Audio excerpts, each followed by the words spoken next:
Students, अब तक जितनी डिस्कशन हो चुकी है मैट्रिसेस से मुतल्लिक, आज मैं चाहता हूँ कि उस डिस्कशन से रिलेटेड कुछ एमसीक्यूज आपके साथ शेयर करूँ ताकि आपको आइडिया हो जाए कि किस तरह के एमसीक्यूज जो पेपर में आ सकते हैं, ई कैट के पेपर में। ठीक हो गया? जैसे पहला एमसीक्यूज मैंने लिखा हुआ है, if A is a matrix of order m cross n, m by n। इसका क्या मतलब है कि ए में रोज की तादाद m है और कॉलम्स की तादाद n है, then order of A transpose will be, ये वाला आपका ऑप्शन करेक्ट होगा, n क्रॉस n वाला। वजह क्या है कि किसी भी मैट्रिक्स का ट्रांसपोज हम कैसे लेते हैं, उसकी रोज को कॉलम्स में चेंज कर देते हैं। ठीक होगा? मसलन फर्ज करें हमारे पास ये एक मैट्रिक्स है, तो इसका ट्रांसपोज हमने कैसे लेना है कि हमने इसकी रो को कॉलम बना देना है, इस रो को भी कॉलम बना देना है। ठीक है? तो ये वाला मैट्रिक्स जो है ये इसका ट्रांसपोज है। अब देखिए इसका ऑर्डर था 2/3, 2 रोज और 3 कॉलम।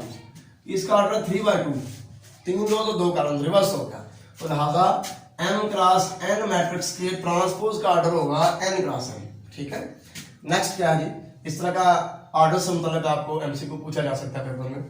नेक्स्ट क्या है, number of elements in a row of a 5x4 matrix, ऐसा मैट्रिक्स जिसकी 5 रोज हैं और 4 कॉलम्स हैं, तो उसकी एक रो के अंदर एलिमेंट्स की तादाद कितनी होगी।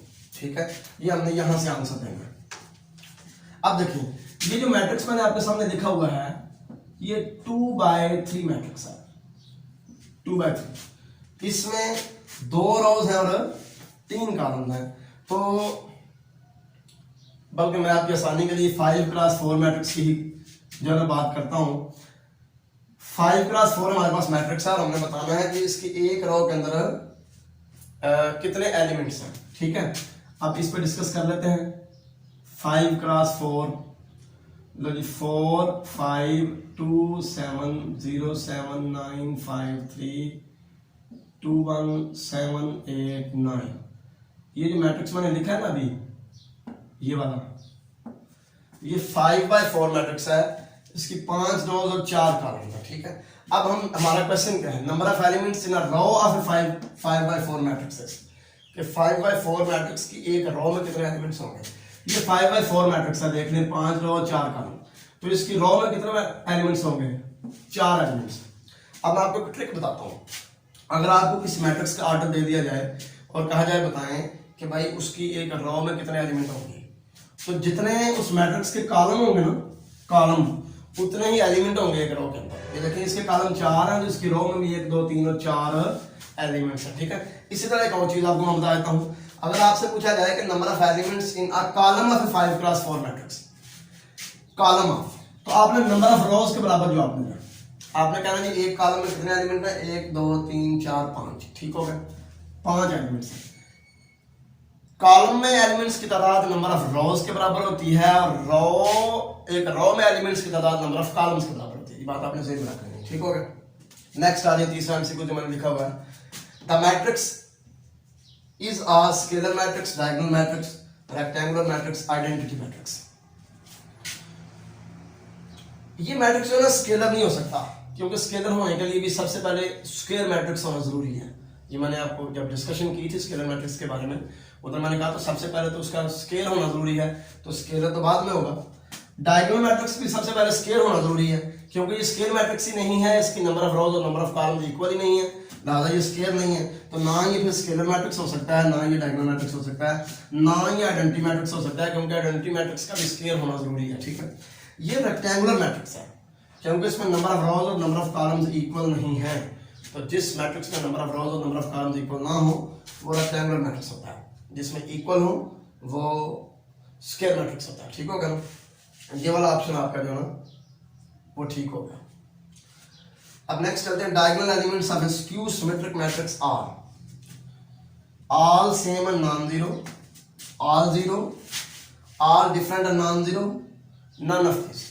अच्छा, मैंने कहा था जब मैंने आपसे डिस्कस किया था स्क्यू सिमेट्रिक मैट्रिक्स को प्रीवियस लेक्चर में, तो मैंने कहा था कि एक मैट्रिक्स जो है ना A equal to Aij n cross n, इसको हम कहते हैं कि ये स्क्यू सिमेट्रिक मैट्रिक्स है अगर Aij इक्वल टू -Aj हो।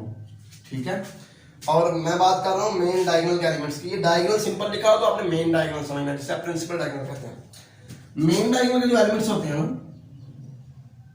वहां पे आई और जे इक्वल होता है, तो इस कंडीशन के मुताबिक फिर ए आई आई इक्वल टू माइनस ए आई आई आ गया, ठीक है। और ऐसा सिर्फ तब पॉसिबल होता है जब ए आई आई जीरो हो, क्योंकि जीरो ही अपने नेगेटिव के इक्वल होता है, इसके अलावा कोई रियल नंबर भी अपने नेगेटिव के इक्वल नहीं होता, ठीक है ना। तो लिहाजा ए आई आई जीरो मतलब डायगोनल के तमाम एलिमेंट्स जीरो होते हैं स्क्यू सिमेट्रिक मैट्रिक्स के अंदर, तो लिहाजा ये चीज आ जाएगी, ठीक है।